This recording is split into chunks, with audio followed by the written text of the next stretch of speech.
দেওয়ার মতো আমার কিছু নেই। এইবার ভগবান ভক্তকে এসে ধরেছে, এই বেটা এদিকে। তখন থেকে মন্দিরের সামনে দাঁড়িয়ে তুই বড় বড় তত্ত্ব কথা ঝাড়ছিস, খুব বড় বড় কথা বলছিস।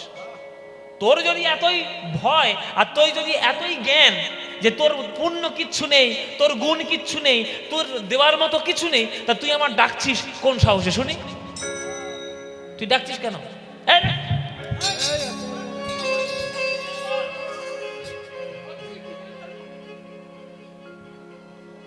তোর জ্ঞান নেই, তোর গুণ নেই, তোর পুণ্য নেই, কিচ্ছু নেই, তাহলে ডাকছিস কেন?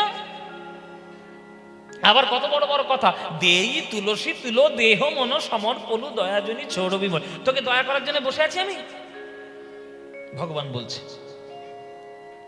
তখন ভক্ত বলছে, শোনো প্রভু, একটা দাড়ি পাল্লায় 50 গ্রামের মুড়ি যদি রাখা হয় একদিকে, আর 100 গ্রামের বাটখারা যদি রাখা হয় একদিকে,